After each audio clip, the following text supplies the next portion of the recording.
Hello and welcome everybody to another edition of Discussions on Great Leadership. I'm your host, Stephen Howard. My distinguished guest today is Philip Berry. And by distinguished, boy, do I mean distinguished. His career has taken him from IBM to Procter & Gamble to the old Digital Equipment Corporation known as DEC. And after that, he spent 13 years in senior HR roles at Colgate-Palmolive, including HR Director for the International Business Group, Vice President of Human Relations for the Latin America Division, Vice President of Human Relations for Europe, Vice President Global Employee Relations and Best Place to Work, and then finally Vice President Global Workplace Initiatives. But he didn't stop there either. In addition to running his own executive coaching and personal branding consultancy, Philip also served as the Clinton Foundation's Chief Human Resource Officer. Today, he serves on the Louis Armstrong House Museum Board of Trustees. And he's also served on the boards of the City University of New York and the Asia Society. Wow. Philip, I don't know how you found time to fit me into your hectic schedule, but I appreciate you doing so. So welcome to Discussions on Great Leadership. I'm really glad to be here with you and to join with you in this conversation. Well, good. Well, let's have a great conversation. And as I probably told you, I like to kick it off. Everyone gets the same first question, and then we'll see where it goes from there. So the first question, Philip, is simply, what is great leadership to you?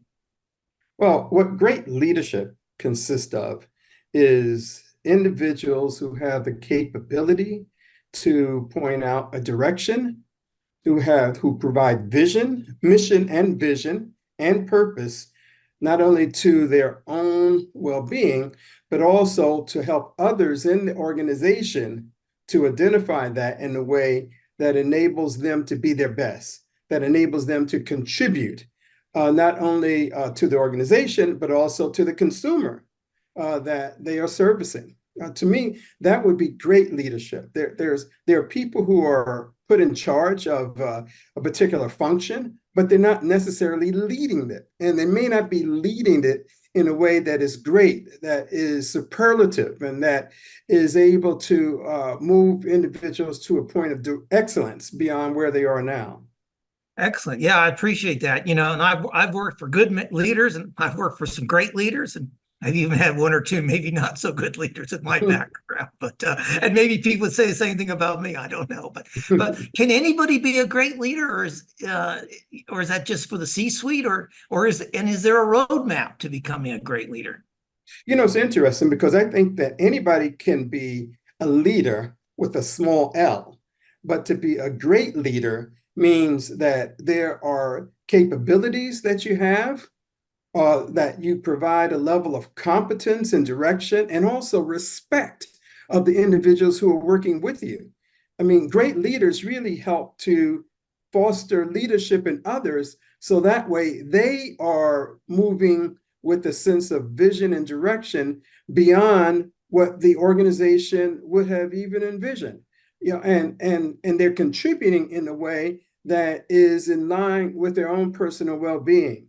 So there are people, I mean, let's face it, many organizations have people who have a title of director or a manager or vice president, but those individuals aren't necessarily great leaders unless they are able to inspire individuals and not only just inspire them, but to set up a framework that enables individuals to be inspired. I mean, I think that's a better way to talk about that, because this way people aren't waiting for people to make me this type of person, but they're setting up an environment that enables individuals to exceed and to excel.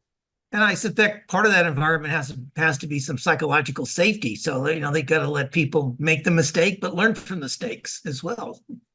Yeah, not only that, I mean, the fact is that great leaders are able to set up an environment where people feel, well, I can do this, and I might make a mistake. I might make an error. I might not be able to move it to the point that it needs to go. However, I'm not going to be punished because of that. I'm going to be able to, what great leaders do is to set up an environment of learning, so that people can understand what it is that they did well in a situation and do they need to do differently. And what I like about that perspective of a great leader is that there are organizations put in place performance appraisal processes. However, what they don't always put in place is a process where there is ongoing feedback and coaching to individuals to help them to excel. That is what a great leader does, as opposed to just saying, well, it's time for me to evaluate those the second quarter. Let's evaluate how well you did with that, as opposed to let's talk about what you did well, and let's try to identify what you can do differently and what you can continue to do so that way you can be excellent. I like that attitude, Philip. How do you do things differently? So rather than the focus on how do you improve, because we put so much emphasis on the word improvement, improve, improve, improve. But in many cases, sometimes it's just doing things differently, doing things more efficiently. And yes, it is improvement, but without that connotation that you're doing something wrong to begin with that needs improvement.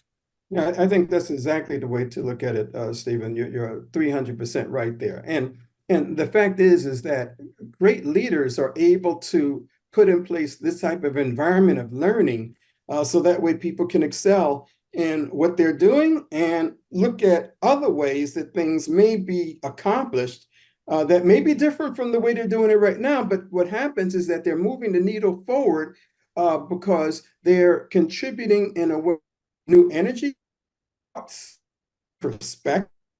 I mean, this is what brings about great change in organizations because they're able to harness these capabilities and these thoughts and these behaviors so that way people can feel that they can be their best self. You know, and you talked a little bit around it. You haven't used the word development yet, but that's the one thing I would add to what you've been talking about. It, you know, you've been talking about helping people do their best, like today, but also as you develop them and let them learn from their mistakes or learn from yourself as a mentor, you're helping them become their best for the future as well, which benefits the organization as well as the individual. No, that's very true. You know, and I believe that human beings as an organism, we can, one of the attributes of an organism as opposed to just a computer, you know, is that I'm goal seeking. I am trying to set up goals. I am trying to look at how I can continue to grow and transform into a different entity than I was in the beginning. I mean, and in fact, when I look at organizations and I look at all of the different companies that I worked in, and where whether it was on a domestic or on a global basis, it was organizations that enable individuals to really excel as an organism, to develop as an organism, and to grow and contribute in very different ways than maybe they did when they first came into the organization.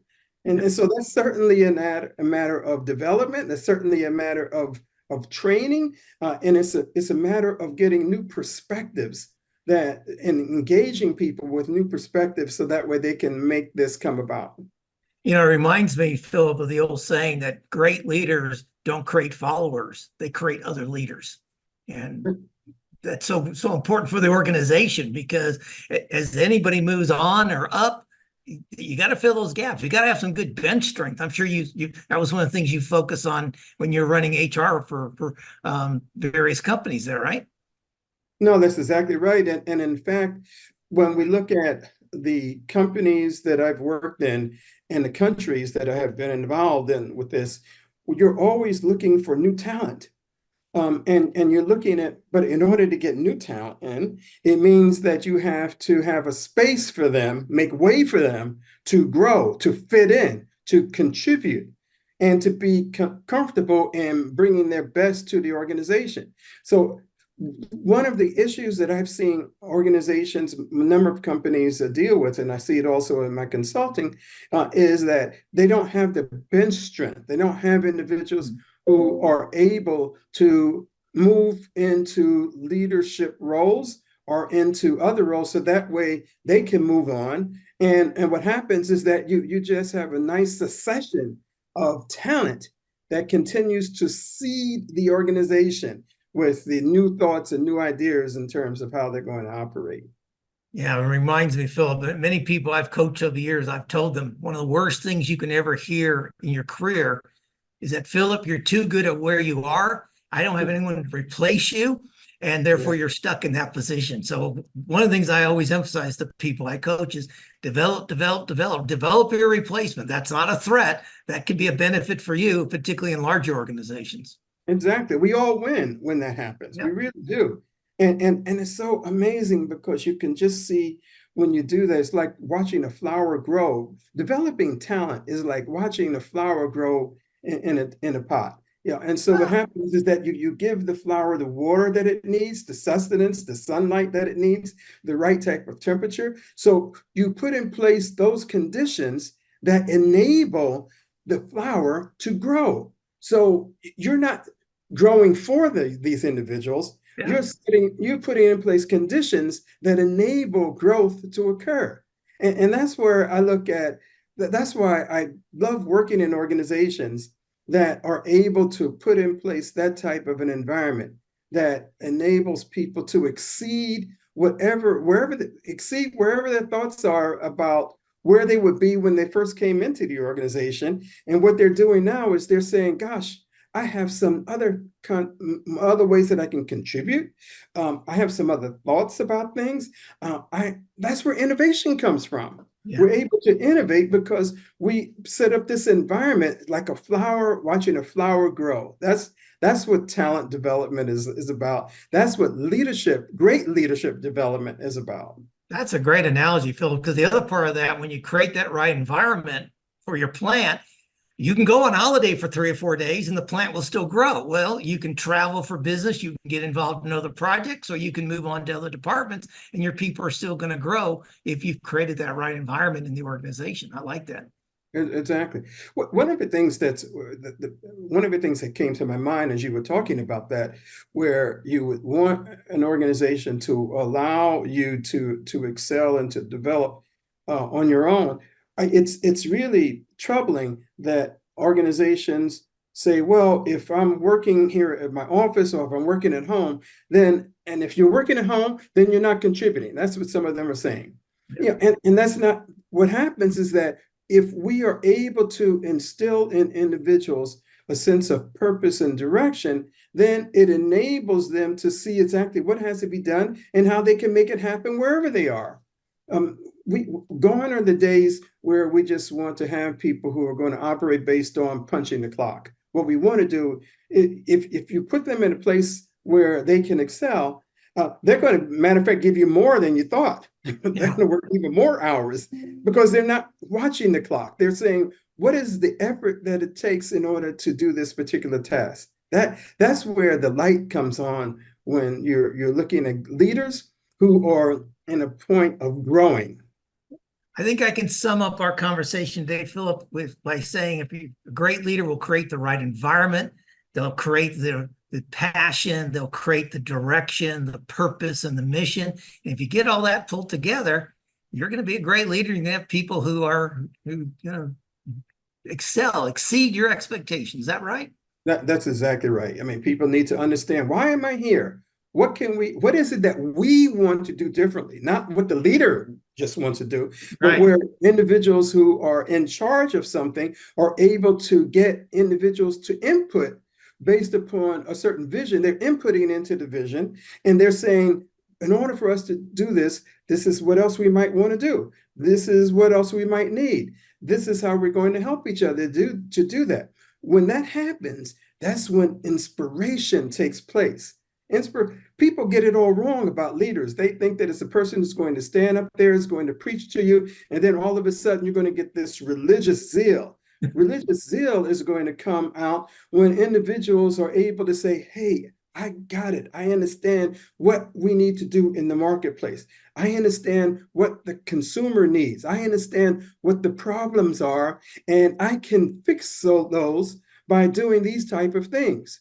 And I'm inspired, and I feel that the organization is going to allow me to do what is necessary in order to move the organization forward. Philip, I appreciate your time today. I think we could talk for another 45 minutes, but I tell you what, audience, what we're going to do, I just asked Philip earlier, we're going to do a part two, because the other thing that Philip excels at is understanding the relationship, excuse me, between personal branding and leadership. So we're going to close off this section of part one, and we're going to come right back and do part two. And I want to talk to Philip about personal branding and leadership. So thank you very much, Philip. This has been Stephen Howard with Thank another you. episode of Great Discussions on Great Leadership. Thank Thank you you. very much, Stephen.